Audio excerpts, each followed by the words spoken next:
Welcome, everybody. This is Backyard Musings, broadcasting live from Apple Valley. I'm Steve. And I'm Scott.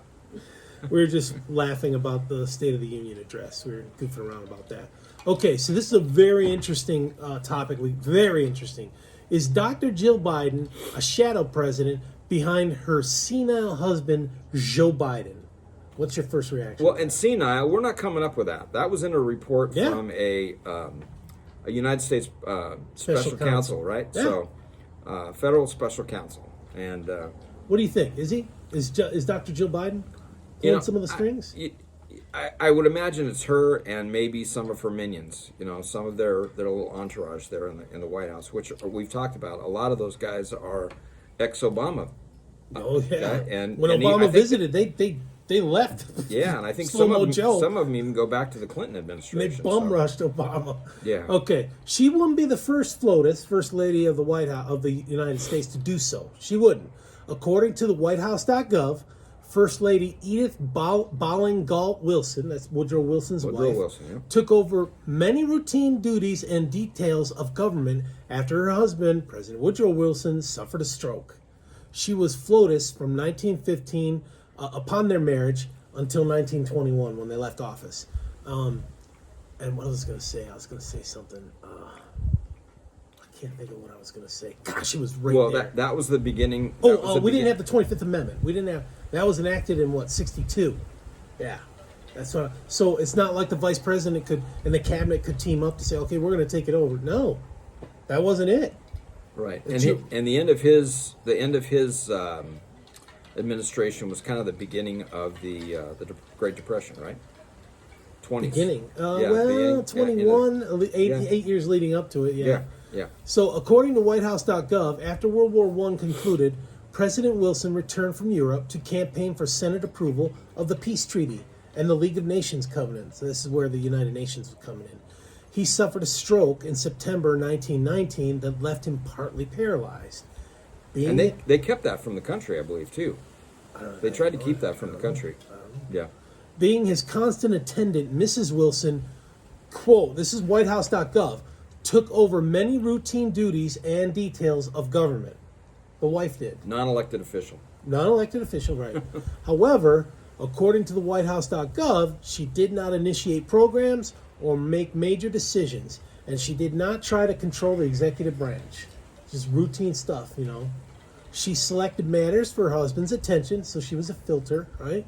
And let everything else go to the heads of departments, the cabinet, or remain in abeyance, just waiting for Woody to come back to life. She emphatically maintains that her stewardship, as she called it, you like that, Woody? Yeah. Was upon the urging of her husband's doctors. The doctors said, oh, you should help him out, right? President Wilson died 3 years after leaving office. Okay, so let's unpack this, all right?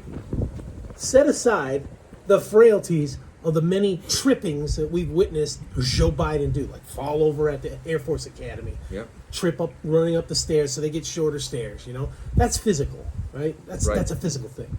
A cognitive test has been missing from Biden's physical exam every year while in office as president, and the doctor keeps saying, well, we didn't do that last year, so we're not going to do that this year, right? Come on. He's behaved erratically and made many more gaffes. He used to be the gaffe machine before, but it's worse now. They were noticeable in previous years. He seems confused at briefings and falling asleep overseas, you know, the G7 or whatever he was falling asleep. He speaks about, he doesn't know where to go after the briefing. He's on the stage like, where do I go? Shaking hands with an imaginary person. He speaks about deceased people as if they were alive. No joking. He calls out Jackie, are you here? And Jackie died in a car accident with her aides, right? He has eccentric habits, including sniffing hair, right? His lungs are probably filled with hair, right? I touched on that earlier. And kissing children who are complete strangers to him. I mean, I'll kiss my children and my grandchildren, nephews and nieces, right? But a stranger? I'm not going to nibble on some kid's cheek or whatever. Is Jill Biden working in conjunction with the chief of staff to make calls for Slow-Mo Joe? I think she is, right? Jill has walked on stage and pulled her husband from briefings. and from reporters asking Joe questions. She pulled him, remember? Now, could Michelle Obama do this with Barry as the shadow president? She could. Or he could do it with her. But she said that she's not running. So I know. I'm praying. I'm praying that ain't going to happen. I think if she went on the ticket, I'm just saying what I think, the Dems would handily beat Mr. Trump. I don't know. Because too many people dislike Mr. Trump, and they see Michelle, right? And they'll flock to her. Yeah, I don't want to get a divorce from you, Steve, but I've got to respectfully disagree. Let's go to some counseling first, okay? Yeah, Let's absolutely. try every possible option before we divorce. We can agree to disagree on that one. Combine the Obama charisma with voting shenanigans, and I don't think there'd be a contest. But, I mean, we differ, okay? I'm just telling it like I see it. The bigger question is, how does the DNC get rid of Slow-Mo Joe? I think it's harder now because there were so many cries. He was great. He was such vim and vigor at the State of the Union. They're not going to dump him. He's... I don't know. I mean, I don't want anything bad to happen to the guy. I mean, that would not be right. But you never know. I mean, they could. He could get impeached and removed. They could remove him. They could make him an offer he couldn't refuse. They could, and he'd get more than 10%. You'd think that. Let's say he does get impeached, right? Now it goes to the Senate for a trial, and you would think that if they want to dump Slow-Mo Joe, you'd just get the 13 senators or whatever from the Democratic caucus to just vote yes for guilty, and he's out. Right. Kamala Harris steps in. Yep. Or he could get a medical discharge, so to speak. Like and just 25th say, hey, Amendment? say, hey, you're just, we've thought about it, and you need a reverse direction on that, and just somebody bow would need out to medically. Pull him aside and say, hey, Dr. Jill could do that, maybe. Yep. The only saving grace to this is that Michelle does not want the office, even if Barry is pulling the strings. Did Mrs. Wilson set a precedent back in the 20s? What vice president is going to invoke the 25th Amendment against their president unless he or she is unconscious or in a coma? Remember Reagan when he was shot, right? And he was they were opening him up to get the bullet out, and there was Secret Service with machine guns, and George Bush took over, but he said, well, did he take over, or was it?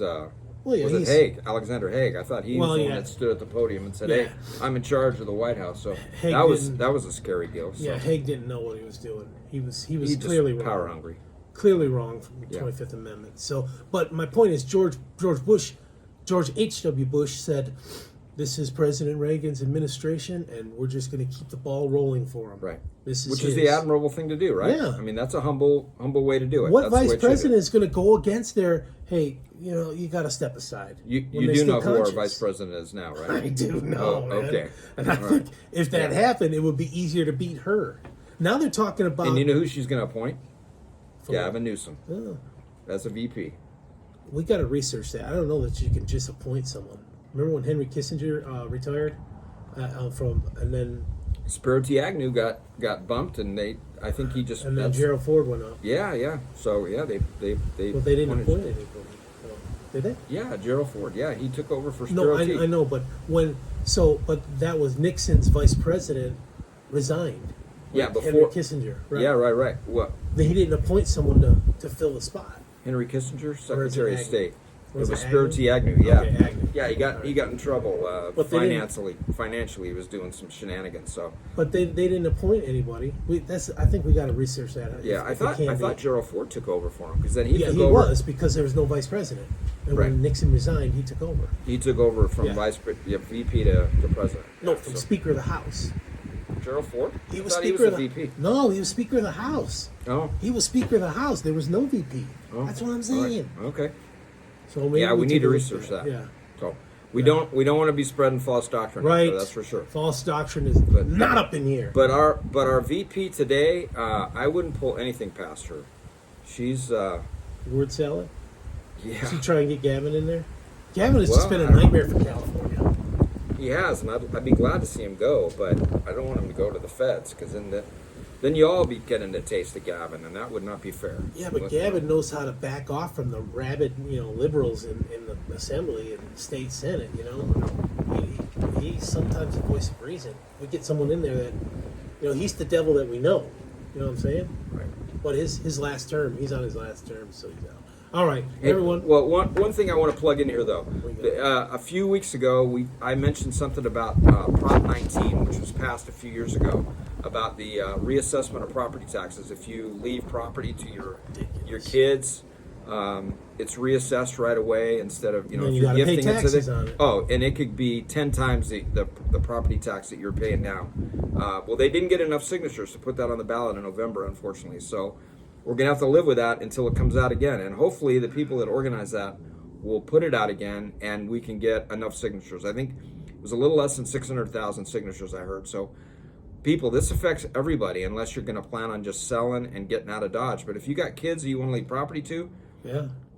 or Like you Pasadena? have parents that want to leave property to you, maybe an Grandma. old hunting lodge or Grandma leaves a $20,000 home in Pasadena that's worth $3 million now. yeah, You know? you're going to get reassessed to that slacked. $3 million, and oh my gosh, how are you going to be able to afford that? So, anyway, just keep that in the back of your head, and the next time that comes up, well, I guess it would be 2026. Maybe we can get it on the ballot. So hopefully they'll keep plugging that because that's wrong. Again, more money being paid out by that's nonsense. So anyway. Send us your comments. We like them. Yeah, Ben, you've all been your good comments. comments, Ben and Yeah. Chohan. Yeah, I love the comments from Chohan Knight. Ben L and Chohan. Is that how you Chohan pronounce Knight. that? Chohan Yes, yeah. Knight. So yep. Thanks a lot.